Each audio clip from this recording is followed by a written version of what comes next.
오늘 저희가 교독한 본문의 말씀을 중심으로 새 사람이 합당한 삶의 모습이라는 제목 가지고 함께 은혜 나누겠습니다. 기억이 아주 가물가물하시겠지만 학창 시절에 우리가 배웠던 확률 통계라는 것에 몇 가지 용어 또는 개념이 있는데 바로 이런 것들입니다. 독립사건, 종속사건, 그리고 배반사건 등의 개념 거의 기억 안 나시죠? 저도 이렇게 설교 준비하면서 기억이 나서 찾아보고 정리를 했으니까요. 이런 개념들이 있죠. 독립사건이란 두 사건이 서로 전혀 영향을 주지 않으면서 동시에 일어나는 경우를 가리킵니다. 이제 가령 제가 주사위를 하나 들고 있다 치면 1에서 6이 되어 있잖아요. 6면체니까. 굴려서 1이 나올 확률은 6분의 1이죠. 지금 집에 있는 제 아내가 만약 집에서 동전을 던지고 있다 치면 동전의 앞면이 나올 확률은 2분의 1이 되겠습니다. 이것은 서로 아무런 간섭을 받지 않고 일어나는 사건이죠. 개별적인 사건입니다. 그래서 1이 나오고 앞면이 나올 확률이 얼마냐 하면 이제 곱하기 해서 12분의 1이다 이렇게 이야기하는 거예요. 이것은 독립사건에 해당하는 것이고요. 반면에 종속사건은 앞에 일어난 사건이 뒤에 일어난 사건에 영향을 미치는 것을 가리킵니다. 예를 들면 제가 어제 저녁에 과메기를 먹었어요. 포항에서 우리 조카가 보내줘가지고 먹었는데 그 과메기 생선이잖아요. 자기 전에 먹었으니까 소화가 잘 안 됐어요. 그래서 아침에 일어나면 제가 아침에 뭘 먹어요? 찐빵을 먹어요. 그러니까 찐빵이 오늘은 덜 먹고 싶은 거예요. 어제 먹었던 그 음식의 기운이 아직 남아있으니까 배가 덜 고파서 덜 먹고 싶은 거예요. 아침을 많이 먹으면 점심이 작게 먹혀지는 경우 이런 것들은 디펜던트하다 이랬어요. 종속사건에 해당합니다. 그리고 배반 사건은 상호 배타적이어서 동시에 도저히 일어날 수 없는 사건을 가리키죠. 예를 들어 제가 동전 100원짜리를 던지면 앞면이 나오거나 뒷면이 나오지 앞면과 뒷면이 동시에 나올 수는 없는 거예요. 그래서 이것은 이제 배반 사건이다. 근데 만에 하나 동전을 던졌는데 세로로 세워지는 경우가 있긴 해요. 아무튼 앞면과 뒷면이 동시에 일어날 수 없기 때문에 그것은 배반 사건이다. 상호 배타적인 사건이다. 이렇게 이야기합니다. 그렇다면 배반 사건은 결코 독립 사건이 될 수는 없지요. 왜냐하면 하나가 일어나면 하나는 못 일어나기 때문에 그렇습니다. 독립 사건은 두 사건이 서로 영향을 주지 않지만 배반 사건은 서로에게 영향을 미치기 때문입니다. 예수를 믿고 새 사람이 된 경우에도 사실 과거의 나와 오늘의 내가 완전히 독립적이기는 쉽지 않습니다. 물론 겉으로 그렇게 보이기도 하지만 사실 오늘의 나는 여전히 과거의 나라는 그림자를 안고 살아가죠. 회심은 전격적으로 일어나지만 삶의 변화에 이르기까지는 아직 많은 시간이 필요합니다. 어떻게 보면 새로운 삶을 시작한 나의 일상이 오늘의 일상이 모여 미래의 나의 모습을 결정하기 때문에 다분히 종속적이다 이렇게 말할 수 있습니다. 하지만 우리 성도들은 여기서 만족하지 않습니다.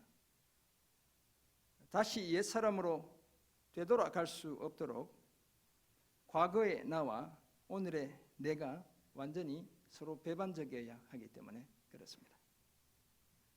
예를 들어 새 사람이 된 내가 거짓말을 계속할 수는 없지요. 나쁜 짓을 일삼으며 마귀에게 틈을 줄 수는 없습니다. 도둑질을 하며 하나님의 성령을 근심하게 할 수는 더더욱 없지요. 궁극적으로 새 사람과 옛 사람은 서로 배타적이어야 하죠. 서로 완전히 배반적이어야 한다. 이렇게 이해할 수 있겠습니다. 옛 사람의 모습은 다 사라지고 온전히 새 사람으로 거듭나야 하기 때문에 그렇습니다. 오늘 본문 에베소서 4장 25절에서 32절은 지난주에 이어 그런 소망을 가진 우리에게 새 사람이 합당한 삶의 모습 몇 가지를 소개합니다.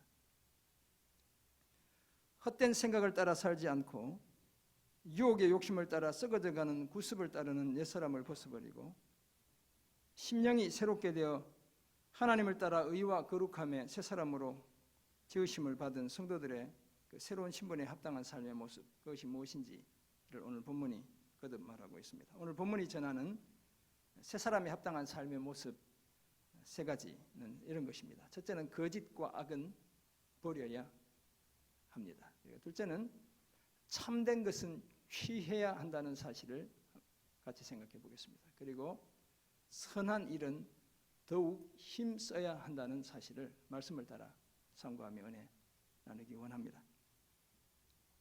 새 사람과 옛 사람을 대조하던 바울은 이제 새 사람이 취해야 할 또 다른 삶의 모습을 오늘 본문을 통해 제시하고 있습니다. 새 사람으로 온전히 거듭나는 것은 단지 마음의 작용이나 결심으로만 그치는 것이 결코 아닙니다. 그것은 결국 하나님을 본받는 삶으로 이어져야 하죠. 그래서 5장 1절에 그 내용이 나옵니다. 그러므로 사랑을 받는 자녀같이 너희는 하나님을 본받는 자가 되고, 이렇게 이제 다음 주에 우리가 그 내용을 살펴보게 될 겁니다.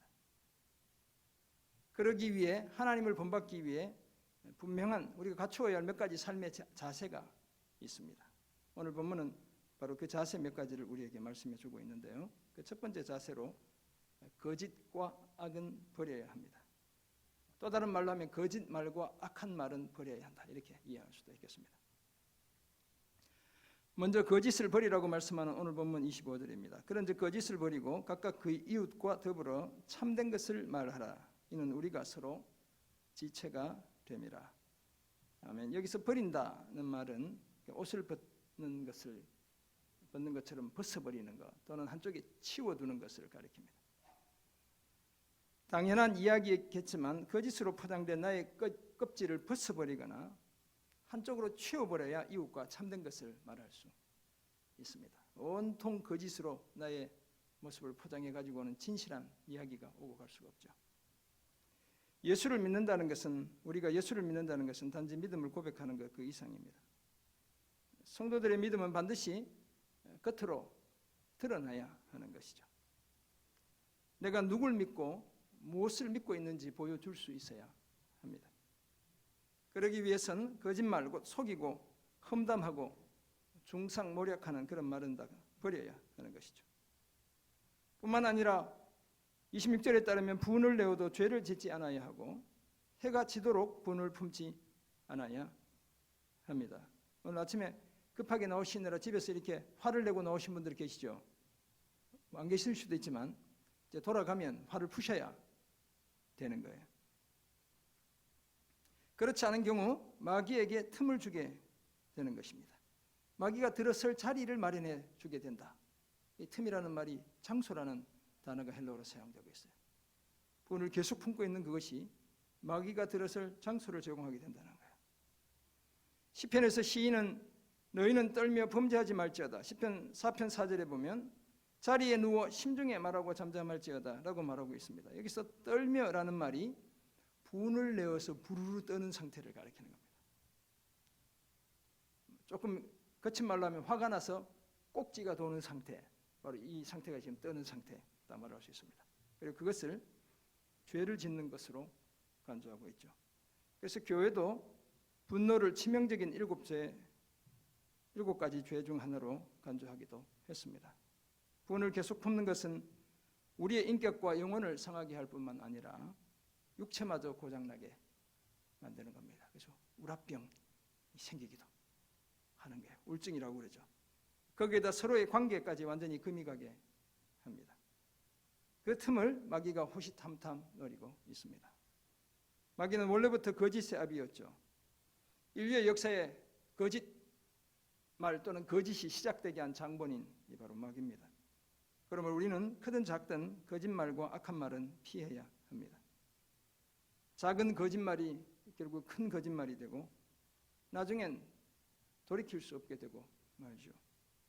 호미로 막을 것, 가래로 막는다고 얘기하지만 가래로도 못 막는 상황이 벌어지고 마는 겁니다.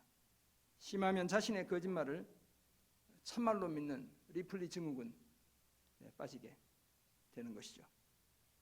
그리고 도둑질하는 자는 오늘 본문에 따르면 다시 도둑질하지 않아야 합니다. 성도들 중에 이런 사람이 있다는 것이 참 슬픈 일이지만 성도라고 해서 다 정직하지 않다는 사실을 인정해야 하죠. 그리고 더러운 말, 곧 백해무익하고 불건전한 말도 입 밖에 내지 않아야 합니다. 더구나 성도들은 그 안에서, 성령 안에서 구원의 날까지 인치심을 받았기에 하나님의 성령을 근심하게 하지 않아야 합니다. 당연히 모든 악독, 이 악독이라는 말은 적대감을 드러내는 독한 말이다, 이렇게 해석할 수 있습니다. 모든 악독과 노함과 분냄과 떠드는 것, 비방하는 것을 모든 악의와 함께 버려야 합니다. 이처럼 거짓과 악을 버리는 것, 이것이 바로 새 사람에 합당한 삶을 살아내는 것입니다. 사랑하는 성도 여러분, 우리가 새 사람이라면 버릴 것은 확실히 버려야 합니다. 자신을 방탕에 방임하여 모든 더러운 것을 욕심으로 행하던 잘못된 과거와는 분명히 배반적이어야 하는 겁니다. 우리가 배반해도 되는 유일한 대상이 있다면 우리를 죄에 머물게 하던 우리의 옛사람인 겁니다. 우리 서로 배신하고 배반하는 것이 아니라 우리의 옛사람, 하나님 없이 내 멋대로 살았던 그 옛사람과 우리는 완전히 돌아서야 하는 거예요. 결코 옛사람과 새사람이 내 안에 나란히 가게 하지 않아야 합니다. 만약 그렇게 한다면 그것이 마귀에게 틈을 주는 것이고 하나님의 성령을 근심하게 하는 것이죠. 영적 다중인격자로 살아가게 되고, 그렇다면 진정한 자유와 해방의 기쁨을 누리지 못한 채 살게 됩니다. 그러므로 거짓과 악은 철저히 버려야 합니다. 절제되지 않는 화도 멀리해야 하죠. 도둑질, 더러운 말 당연히 그쳐야 합니다. 모든 악독, 노함과 분냄, 떠듬과 비방을 모든 악의와 함께 다 버려야 하는 것입니다. 옛사람의 성품이 되살아나게 하는 이 모든 것들과 과감하게 손절할 필요가 있습니다. 새 사람에 합당하게 이런 삶을 힘쓰는 우리가 되기를 주님의 이름으로 축원합니다. 아멘. 새 사람에 합당한 삶의 모습, 그 두 번째로 참된 것은 취해야 합니다. 오늘 본문 25절 같이 한번 읽어보겠습니다. 25절 시작. 그런즉 거짓을 버리고 각각 그 이웃과 더불어 참된 것을 말하라. 이는 우리가 서로 지체가 됨이라. 아멘.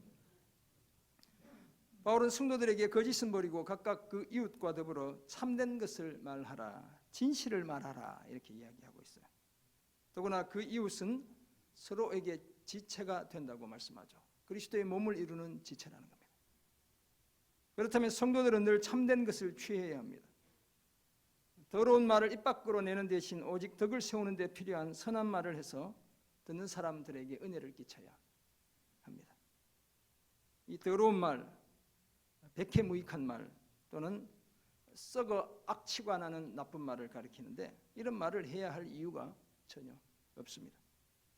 음담패설, 험담, 중상모략, 편을 가르는 말, 속이는 말, 과도한 자기자랑이 다 해로운 말에 해당하는 겁니다. 반면에 덕을 세우는 선한 말은 칭찬하고 격려하고 위로하고 권면하는 그런 말을 가리키죠. 성도들이라면 덕을 세우는 이런 선하고 참된 것을 취하는 것이 마땅한 줄 믿습니다. 오늘 본문은 특별히 절제된 언어 생활을 반복적으로 언급하고 있습니다. 거짓말이나 더러운 말이 말을 하는 당사자, 화자라고 하죠. 말을 듣는 상대방, 청자라고 합니다. 화자나 청자 모두에게 치명적인 피해를 입히기 때문에 그렇습니다. 그래서 바울은 골로새 교회 성도들을 향해서도 너희가 서로 거짓말을 하지 말라, 옛사람과 그 행위를 벗어버리라고 당부한 바 있습니다. 옛사람의 대표적인 특징인 거짓 또는 거짓말을 그치라고 말하고 있는 것이죠. 그리고 또 무엇을 하든지 말에나 일에나 다 주 예수의 이름으로 하고 그를 힘입어 하나님 아버지께 감사하라고 말했습니다. 오직 참된 것만 취하라고 말하고 있는 것입니다.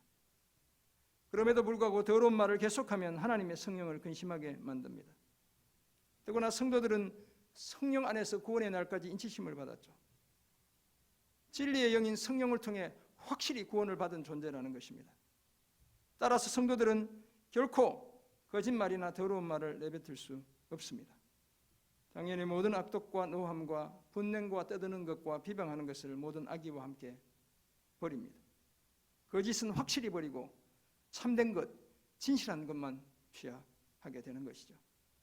사랑하는 성도 여러분, 그러므로 복음을 듣고 예수를 믿어 새 사람으로 살아가는 우리는 언제나 참된 것 취하고 참된 것을 서로 말해야 합니다. 항상 진실을 말해야 하고 거짓말은 철저히 배격해야 합니다. 썩은 냄새가 진동하는 그런 악한 말 우리 입에 담지 않아야 합니다. 그런 말은 앞에서도 말씀드렸지만 말하는 나 자신은 물론 말을 듣는 그 상대방까지 거짓과 더러움으로 물들이게 되죠. 그리고 두 당사자 모두에게 치명적인 피해를 가하게 되는 겁니다. 그러므로 우리는 덕이 되지 않는 말을 이리저리 옮기지 않아야 합니다. 해도 되고 안 해도 되는 그런 말들을 너무 많이 하지 않아야 하는 겁니다. 오직 덕을 세우는 데 필요한 선한 말을 해서 나 자신과 듣는 사람에게 은혜를 끼쳐야 될 줄 믿습니다. 말 한마디로 천냥빚을 갚는다는 속담도 있지만 절제된 말 한마디가 태산을 흔드는 우레보다 더 큰 울림을 누군가의 가슴에 안겨줄 수 있습니다. 복음에 기초한 참말 한마디는 죽을 생명을 살려내는 겁니다. 예수님이 유일한 구원의 길이라는 진리의 말 한마디가 듣는 사람의 삶을, 운명을 바꾸게 되는 것이죠. 그러므로 우리는 거짓말이나 더러운 말이 아니라 참된 말, 선한 말을 늘 취해야 될 줄 믿습니다. 그래야 공동체를 건강하게 세우고 지속적으로 생명을 살리는 이 사명 감당해낼 수 있습니다.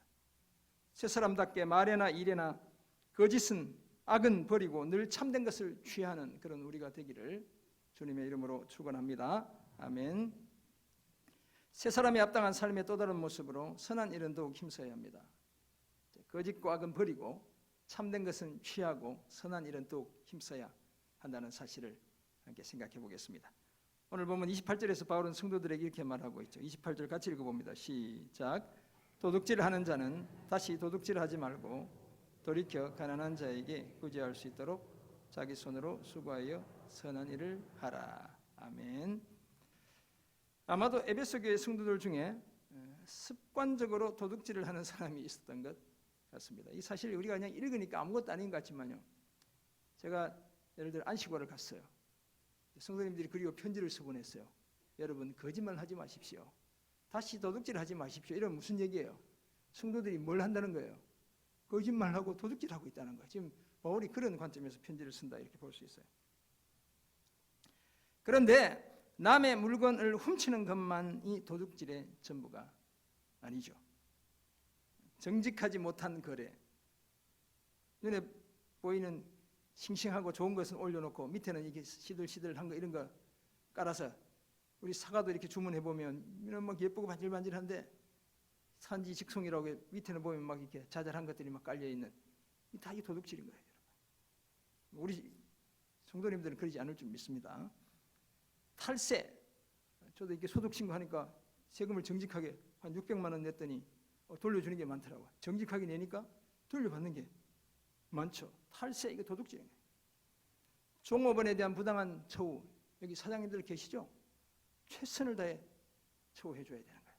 그러지 않고 그냥 내가 움켜잡으려고 하면 그게 다 도둑질인 거예요. 다 도둑질에 해당하죠. 내가 해야 할 일을 제대로 감당하지 못해 누군가에게 피해를 준다면 그것도 남의 시간과 에너지를 빼앗는 도둑질인 겁니다.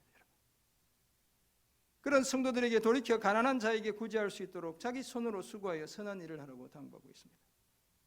여기서 수고한다는 말은 코피아오, 코피를 흘려야 할 만큼 수고해야 된다. 이렇게 제가 외울 때 그렇게 생각하며 외웠던 단어예요. 피땀을 흘린다는 뜻을 갖고 있죠. 수고하다, 일하다는 말이 같이 나란히 사용되고 있잖아요. 일하다는 말과 함께 사용되며 선한 일을 더욱 힘쓸 것을 당부하고 있습니다. 소위 코피 흘리며 열심히 공부해서 남주냐 이렇게 부모님들이 얘기하죠. 공부 안 하는 자녀들한테. 근데 오늘 성경은 공부해서 남주라고 이야기하고 있어요. 왜냐하면 성도라면 마땅히 자신의 수고를 통해 가난한 자를 구제해야 하기 때문에 그렇습니다.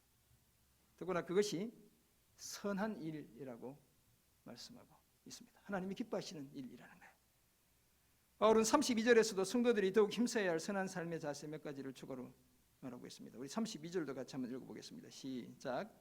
서로 친절하게 하며 불쌍히 여기며 서로 용서하기를 하나님이 그리스도 안에서 너희를 용서하심과 같이 하라. 아멘. 아멘. 잘 하셨죠? 오늘 이게 엄청 중요한 말씀을 하고 있는데요. 서로 친절하게 다정다감하게 하고 불쌍히 여기고 그 사람의 삶에 깊이 공감해서 애간장이 타들어가고 바로 그 말씀이고요. 그리고 용서하라고 하시죠. 호의를 베풀라는 얘기예요. 값없이 거저주라 이런 의미를 가지고 있습니다. 그렇게 하라고 당부합니다. 다른 성도들을 착취나 이용의 대상이 아니라 섬김의 대상으로 여기고 그들의 처지를 헤아리라는 바로 그런 당부이죠.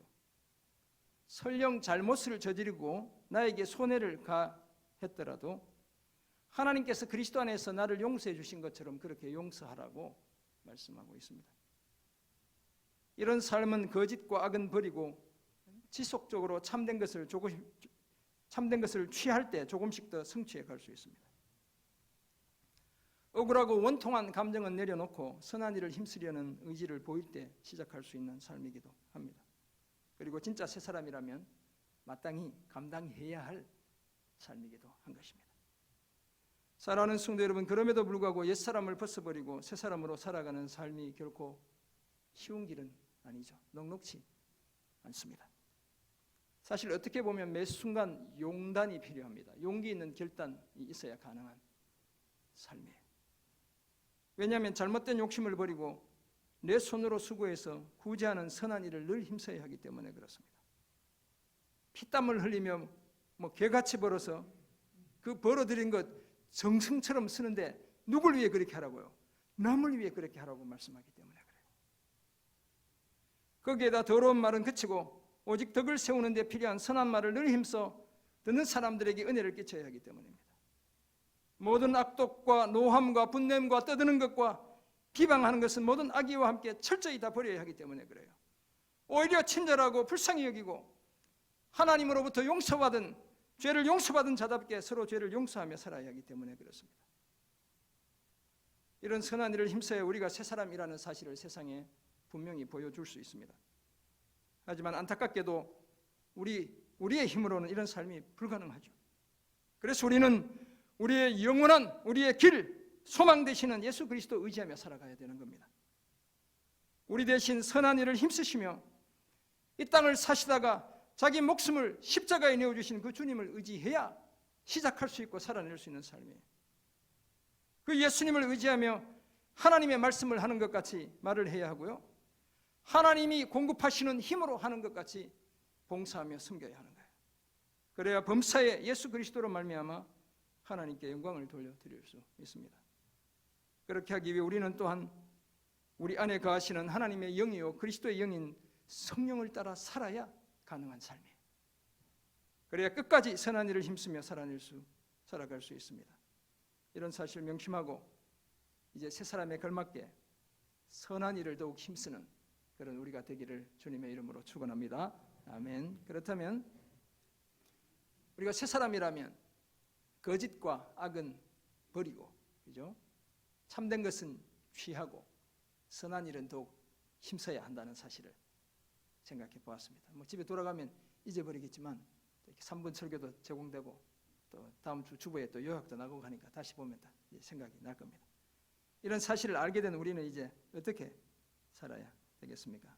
먼저 정죄된 언어 생활을 해야 합니다.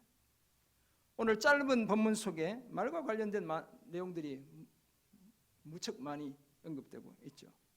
거짓을 버리고 그 이웃과 더불어 참된 것을 말해야 합니다. 25절. 무릇 더러운 말은 입 밖에도 내지 않아야 하고 오직 덕을 세우는 데 소용되는 대로 선한 말을 해야 합니다. 29절. 떠드는 것, 비방하는 것, 모든 악의와 함께 버려야 하고 버려야 할 대상인 악독, 노함, 분냄도 다 언어 생활과 밀접한 관련이 있죠. 31절. 다 말과 관련된 이야기들로 대부분이 채워져 있다 이렇게 볼 수 있습니다. 그렇다면 새 사람인 우리는 늘 뭘 조심해야 돼요? 말을 조심해야 하는 겁니다. 나쁜 말, 더러운 말, 거짓말은 당연히 그쳐야 합니다. 성급한 말 절제해야 합니다. 후회할 그 말 함부로 내뱉지 말고 절제해야 하는 거예요. 마음의 호수에 잘못된 말을 가두고 말씀과 기도로 불편했던 그 감정의 찌꺼기를 다 가라앉힌 다음 그 이후에 정제된 말을 입 밖으로 내야 하는 겁니다. 불순물들이 다 제거된 선한 말들을 우리 입술의 언어로 사용해야 합니다. 그래야 새 사람답게 우리의 말로 우리의 지체들을 위로하고 격려하며 세워줄 수 있습니다. 두 번째 적용점, 용서받은 만큼 용서해야 합니다. 새 사람은 그리스도 안에서 하나님으로부터 죽을 죄를 다 용서받은 사람이죠.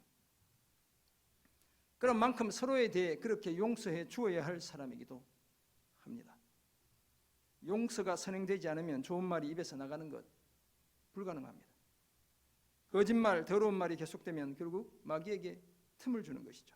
당연히 하나님의 성령을 근심하게 만듭니다. 이런 악순환이 반복되면 그 사람은 새 사람이 아닙니다. 여전히 옛사람으로 살아가고 있는 것입니다. 정말 하나님의 용서를 확신한다면 그러므로 우리는 서로의 죄를 용서해야 합니다. 그래서 예수님은 우리가 우리에게 죄진 자를 사하여 준 것 같이 우리 죄를 사하여 주시옵고 라고 기도하라고 말씀하셨죠. 서로 용서하며 살아야 하는 당위를 주님이 기도를 통해 가르쳐 주시는 거예요. 그러므로 우리는 이제 용서받은 만큼 서로 용서해야 합니다. 바울은 골로새서 3장 13절에서도 누가 누구에게 불만이 있거든 서로 용납하여 피차 용서하되 주께서 너희를 용서하신 것 같이 너희도 그리하고 라고 말한 바 있습니다. 이렇게 용서해야 원망과 미움의 굴레에서 벗어날 수 있고 새로운 관계의 물꼬를 틀 수 있습니다. 죽을 죄인인 우리가 용서받은 것을 생각하면 용서하지 못할 것은 사실 아무것도 없습니다. 이 사실을 기억하고 서로 용서하며 살아가는 우리가 되기를 주님의 이름으로 부탁드립니다. 아멘. 설교를 시작하며 다소 어려운 확률 통계와 관련된 용어에 대해 말씀드렸습니다. 복습을 하면 확률 통계에 세 가지 사건이 있는데 독립사건 기억해야 되는 게 많죠. 저희 딸이 늘 얘기해요. 아빠의 설교는 너무 많은 정보가 들어있다 이런 이야기 하는데 제 스타일이 잘 안 고쳐져요. 독립사건, 종속사건, 배반사건 이런 개념이 있습니다. 사실 공동체 안에서의 관계로 따지면 독립사건은 불가능합니다. 왜냐하면 우리가 다 그리스도의 몸인 교회의 지체들로 연결되어 있기 때문에 그래요. 그래서 왼손이 조금 힘이 약하잖아요. 그래서 이 못난 놈이라고 내가 오른손으로 왼손을 때리면 내가 아파. 독립적이지 않는 거예요, 우리는. 그런 관계죠. 따라서 서로 전혀 영향을 주지 않으면서도 만들어낼 수 있는 일을 우리 안에 아무것도 없습니다. 주님의 몸된 교회는 그런 곳이에요. 거기에다 우리는 언제나 서로에게 종속되어 있죠. 디펜던트합니다. 우리 안에서 일어나는 모든 일은 다 종속사건에 해당하는 거예요. 우리가 빚어내는 모든 일이 서로에게 크고 작은 영향을 미치게 되어 있습니다. 반면에 상호 배타적인 배반 사건은 개인이나 공동체의 옛사람과 새사람 사이에 반드시 일어나야 할 사건인 거예요. 우리가 철저히 배반해도 되는 것이 있다면 하나님 없이 살았던 우리의 옛사람인 겁니다. 분쟁하며 다투었던 우리의 옛모습 철저히 배반해야 되는 거예요. 그런 옛사람에겐 아무런 미련 두지 않아야 합니다. 심지어 원망조차 하지 않아야 하는 거예요. 원망한다는 것은 아직도 미련이 남아있다는 이야기이기 때문에 그래요. 새 사람인 우리는 더 이상 거짓말을 할 수 없습니다. 마귀에게 틈을 줄 수 없고 성령을 근심하게 할 수 없습니다. 정말 우리가 새 사람이라면 이제는 본성적으로 이것이 불가능해져야 하는 것입니다. 사랑하는 성도 여러분, 이런 사실을 아는 우리는 모두 하나님을 본받는 새 사람이 합당한 삶의 모습 갖추어 가야 합니다. 그러기 위해 거짓과 악은 과감하게 버려야 될 줄 믿습니다. 참된 일은 취해야 하고요, 선한 일은 더욱 열심히 힘써야 될 줄 믿습니다. 그리고 새 사람답게 정제된 은혜 생활을 해야 하고 용서받은 만큼 용서하며 살아야 될 줄 믿습니다. 이런 삶을 힘써 하나님을 본받는 새 사람이 합당한 삶의 모습 온전히 갖추어가는 그런 우리 모두가 되기를 주님의 이름으로 축원합니다. 아멘. 기도하겠습니다. 사랑의 주님, 오늘 주신 귀한 말씀, 은혜의 말씀을 기억합니다. 정말 우리가 주님의 사랑을 받는 자녀, 하나님을 본받기 원하는 새 사람들이라면 오늘 말씀이 가르치시 것처럼 새 사람이 합당한 삶을 살아내는 하나님의 귀한 자녀들 다 되게 은혜 더해 주옵소서. 주님, 우리의 힘으로는 불가능하다는 사실을 주님 앞에 고백합니다. 우리 대신 우리의 삶을 살아주시고 우리 대신 십자가에서 피 흘려 돌아가신 그 주님을 의지하며 이 복된 삶을 살아내는 저희들 다 되게 도와주옵소서. 우리 안에 찾아오신 성령 하나님의 기대어 그 인도하심 따라 새 사람이 합당한 삶 끝까지 감당해내는 하나님의 귀한 자녀들 다 되는 은혜 함께 허락해 주옵소서. 감사드리며 예수님의 이름으로 기도드립니다. 아멘.